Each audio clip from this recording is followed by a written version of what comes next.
Shalom, selamat hari Minggu, saudara-saudara sekalian. Hari ini firman Tuhan yang akan saya bagikan kepada saudara-saudara sekalian itu diambil dari 2 Tawarik 5 ayat 1 sampai dengan yang ke-12 ya. 2 Tawarik 5 ayat 2 sampai dengan yang ke-14. Namun saya akan bacakan ayat yang kedua saja terlebih dahulu. Pada waktu itu Salomo menyuruh para tua-tua Israel dan semua kepala suku, para pemimpin puak orang Israel berkumpul di Yerusalem untuk mengangkut tabut perjanjian Tuhan dari kota Daud, yaitu Sion.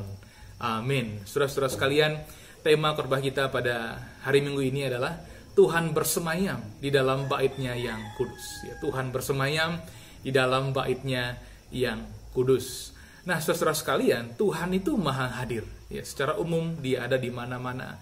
Tuhan memenuhi seluruh bumi dari tempat yang terkecil sampai tempat yang paling luas. Tuhan juga ada di sorga. Dia memenuhi seluruh sorga dan juga langit, saudara-saudara sekalian. Ya, itu benar.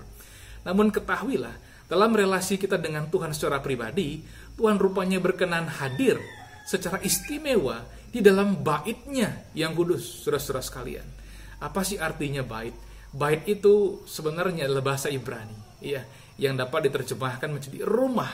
Jadi kalau Tuhan hadir dalam bait-Nya yang kudus, itu berarti Tuhan berkenan tinggal, atau Tuhan berkenan menyatakan dirinya di dalam rumahnya yang kudus atau suci, saudara-saudara sekalian. Nah, di perjanjian lama, Tuhan menyatakan dirinya atau berkenan menyatakan kehadiran yang istimewa di dalam kemah suci. Ya, berbicara kemah, barangkali kita langsung ingat dengan tenda, saudara-saudara sekalian. Dan memang betul, pada waktu itu ketika umat Israel mengembara di padang gurun dalam perjalanan dari Mesir ke tanah perjanjian, mereka tinggal di kemah-kemah. Dan Tuhan pun juga rupanya berkenan tinggal di kemah, di tengah-tengah umatnya. Di tengah-tengah perkemahan umat Tuhan pada waktu itu dibentangkan yang namanya kemah suci, saudara-saudara sekalian. Di kemah suci itu hadirat Tuhan melalui tabut perjanjiannya, saudara-saudara sekalian. Disitulah umat Tuhan menghadap Tuhan. Disitulah umat Tuhan menyelesaikan perkara-perkara mereka. Dan di sana juga Nabi Musa, pemimpin umat pada waktu itu, berbicara dengan Tuhan secara pribadi. Ya.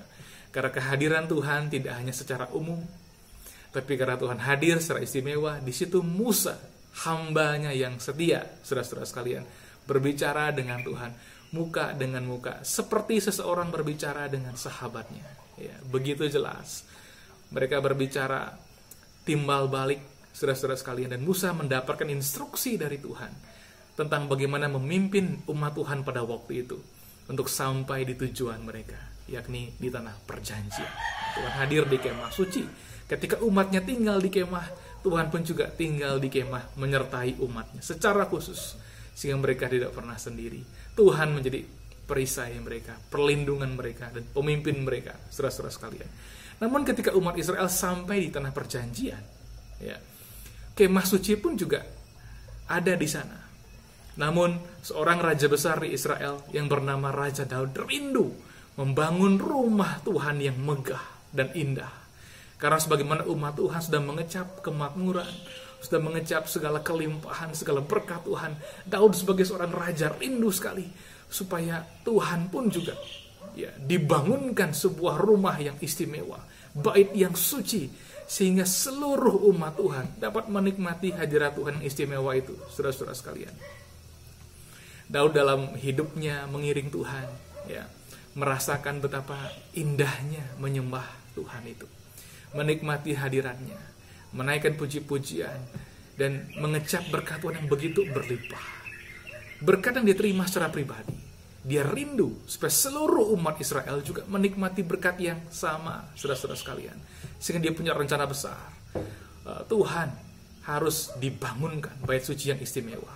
Sebenarnya bukan karena Tuhan tidak punya rumah, saudara sekalian, tapi supaya umat, sebagaimana dulu di padang gurun, ya, mereka menikmati hadirat Tuhan dengan cara menghadap Tuhan di tempat tertentu. Hadirat Tuhan istimewa. Maka pada waktu itu dia juga punya kerinduan yang semacam itu untuk membangun bait suci, sehingga seluruh umat Tuhan pada waktu itu dapat menghampiri, dapat mencari wajah Tuhan di tempat kehadiran Tuhan yang istimewa, saudara-saudara sekalian. Namun cita-cita Daud tidak dapat terlaksana, ya. Rupanya Tuhan berkenan supaya anaknya yang bernama Raja Salomo, saudara sekalian, yang membangun bait suci bagi Tuhan. Dan singkat cerita, Raja Salomo diberkati oleh Tuhan. Dan Daud pun juga ayahnya sudah mempersiapkan segala sesuatu, sehingga dia tinggal membangunnya, saudara sekalian. Dan dibangunlah bait suci itu. Bait suci yang begitu megah, dalam hikmat kebijaksanaan dari Tuhan, dibangun sedemikian rupa. Saudara, sudah selesai.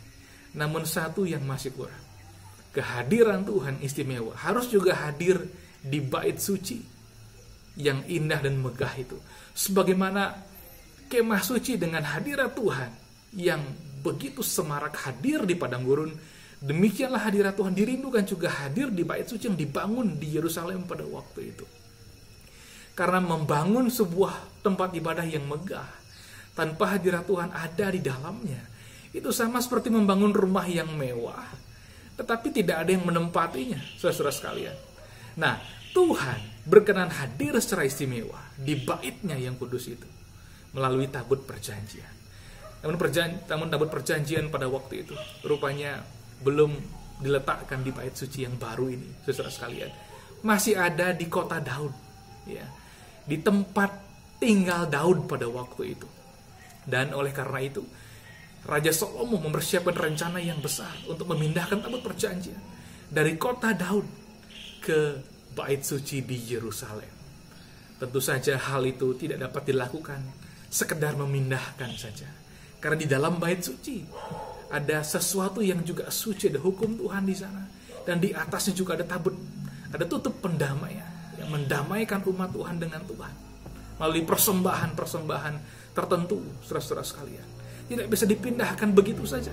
Sehingga Raja Salomo pada waktu itu mengumpulkan seluruh elemen yang penting di Israel untuk berbicara bersama-sama mengenai rencana besar ini. Saya akan bacakan ayatnya, saudara sekalian, yang kedua. Pada waktu itu Raja Salomo menyuruh para tua-tua Israel dan semua kepala suku, para pemimpin puak orang Israel berkumpul di Yerusalem untuk mengangkut tabut perjanjian Tuhan dari kota Daud, yaitu Sio. Saya membayangkan ada rapat yang besar pada waktu itu, rapat yang istimewa, ya, karena sedang membuat rencana yang tidak hanya besar, tetapi juga rencana yang menentukan realitas dan kehidupan rohani yang akan dinikmati oleh umat Tuhan, saudara sekalian. Mereka berkumpul bersama-sama untuk merencanakan hal itu, dan setelah dibicarakan, ya, mulailah dilakukan rencana yang telah dibicarakan itu. Tabut perjanjian dipindahkan, ya. Ayat yang kelima dikatakan demikian, mereka mengangkut tabut itu dan kemah pertemuan dan segala barang kudus yang ada dalam kemah itu. Semuanya itu diangkut oleh imam-imam dan orang-orang Lewi, ya. Maka mereka mulai melakukan apa yang dibicarakan, bahwa tabut perjanjian dipindahkan dari kota Daud ke bait suci di Yerusalem. Demikian juga perkakas-perkakas suci, saudara sekalian, yang digunakan oleh imam-imam, yakni orang Lewi pada waktu itu untuk melayani, ya, melayani Tuhan dan juga melayani umat, saudara sekalian. Saya membayangkan, ya, suatu pemindahan yang begitu rupa, yang begitu agung, yang begitu semarak, saudara sekalian. Suatu hal yang sangat penting untuk dilakukan dan pada waktu itu sedang digenapi, sehingga kiranya semua umat dapat menikmati berkat Tuhan yang istimewa dan besar itu, saudara sekalian. Kemudian ketika tabut itu sedang dipindahkan dan perkakas-perkakasnya, rupanya diperlukan adanya pengorbanan, ya, persembahan korban, saudara sekalian. Dalam ayat yang ke-6 dikatakan demikian. Tapi Raja Salomo dan segenap umat Israel yang sudah berkumpul di hadapannya berdiri di depan tabut itu dan mempersembahkan kambing domba dan lembu sapi yang tidak terhitung, tidak terbilang banyaknya, ya. Persembahan-persembahan dilakukan sehingga tabut itu bisa dihantar sampai ke bait suci di Yerusalem, saudara sekalian. Mengapa penting adanya persembahan-persembahan? Karena yang dipindahkan adalah barang-barang yang suci. Karena yang dibawa ke sana adalah tanda kehadiran Tuhan, yakni kemah, ya, maksud saya tabut perjanjiannya, saudara sekalian. Maka diperlukan adanya persembahan-persembahan, ya. Persembahan-persembahan itu untuk tujuan apa? Untuk tujuan penyucian, ya.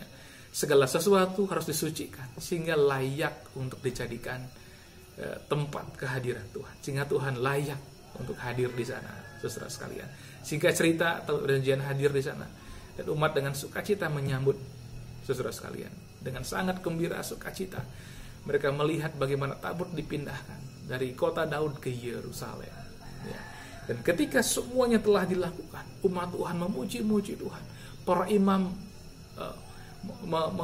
memainkan alat musik mereka. Mereka menyanyikan puji-pujian bagi Tuhan. Umat pun menikmati hadirat Tuhan pada waktu itu. Dan ketika itu terjadi, nampaklah kemuliaan Tuhan yang besar memenuhi bait suci, saudara-saudara sekalian. Ayat yang ke-13 dikatakan demikian.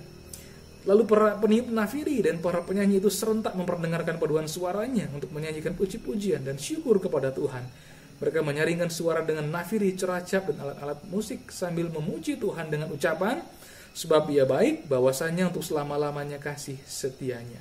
Ya. Pada waktu itu rumah itu, yakni rumah Tuhan, dipenuhi awan, sehingga imam-imam itu tidak tahan berdiri untuk menyelenggarakan kebaktian oleh karena awan itu, sebab kemuliaan Tuhan memenuhi rumah Allah. Ya.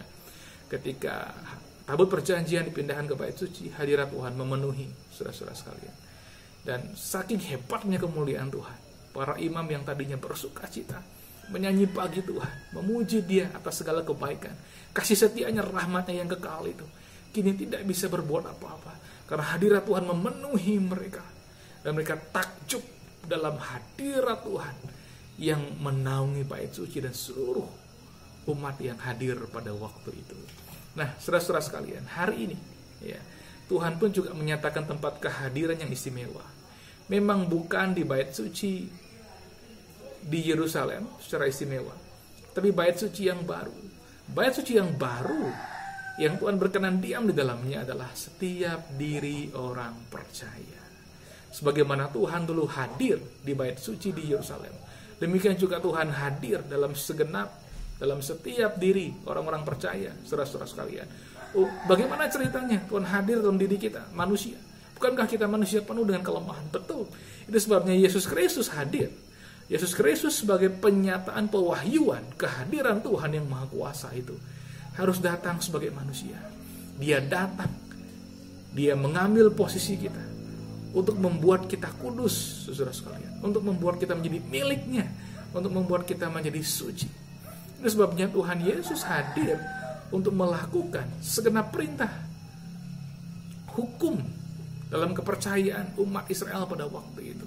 Segala hukum dan perintah Dia kerjakan dengan sempurna, lahir tanpa dosa, hidup tanpa cacat celah, sehingga melalui darahnya yang tercurah, saudara sekalian, Tuhan Yesus dapat menyucikan kita.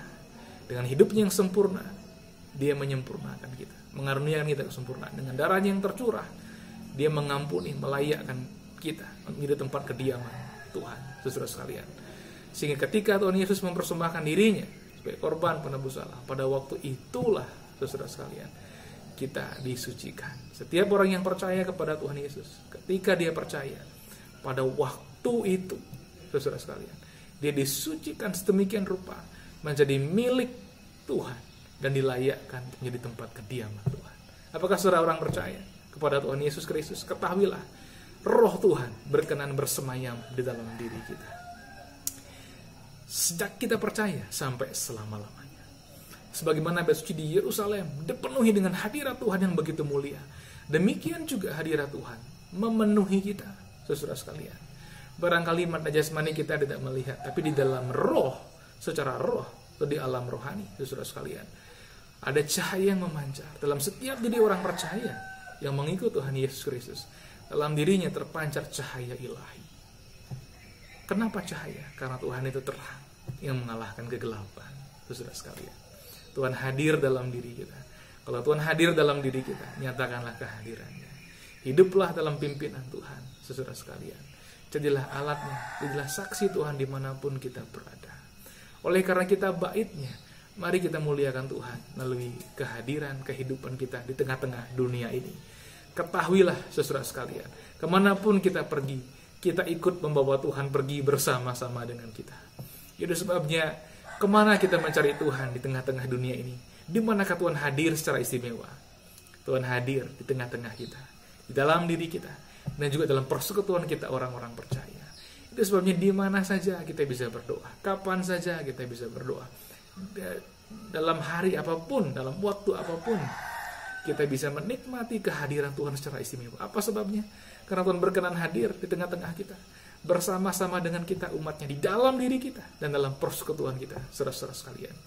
Datanglah kepada Tuhan secara pribadi. Kemudian datanglah juga kepada Tuhan dalam sebuah persekutuan. Ya. Keluarga pun, jikalau semuanya orang-orang percaya, di sana kita bisa bersama-sama berdoa, menikmati hadirat Tuhan, memuji Dia dan memperdengarkan firman-Nya, saudara sekalian. Dan gereja lokal, ya, kita berkumpul di gedung gereja. Ya, kiranya pandemik segera berlalu sehingga kita semua dapat berkumpul kembali di gedung gereja bersama-sama untuk menikmati hadirat Tuhan yang istimewa. Ya, di situ Tuhan berkenan hadir. Sebagaimana Tuhan hadir di Bait Suci di Yerusalem, bahkan di Kemah Suci sebelumnya, demikian juga Tuhan berkenan hadir sekarang bersama-sama dengan kita, saudara-saudara sekalian. Oleh karena itu, saudara-saudara, mari sebagai tempat kehadiran Tuhan, nyatakanlah kehadiran itu. Kenalah Dia secara dalam, saudara, sehingga Tuhan dalam diri kita mengalir di hidup kita. Ya. Itu yang membuat kita bisa melayani dengan kuasa. Itu yang membuat kita dapat beribadah dengan indah. Itu yang membuat kita juga dapat berfungsi dengan baik. Karena sesungguhnya Tuhan menyatakan diri melalui umatnya. Lewat persekutuan orang-orang percaya, Tuhan berkenan menyatakan diri. Kiranya melalui kita, Tuhan dikenal oleh banyak orang. Kiranya melalui kehadiran kita juga, banyak orang mengenal Tuhan yang mengasihi umat manusia dan yang berkenan menyelamatkan mereka dengan karya penebusannya yang besar dan ajaib yang telah Tuhan karyakan. Tuhan Yesus memberkati kita. Tuhan Yesus bersama kita. Immanuel. Amin.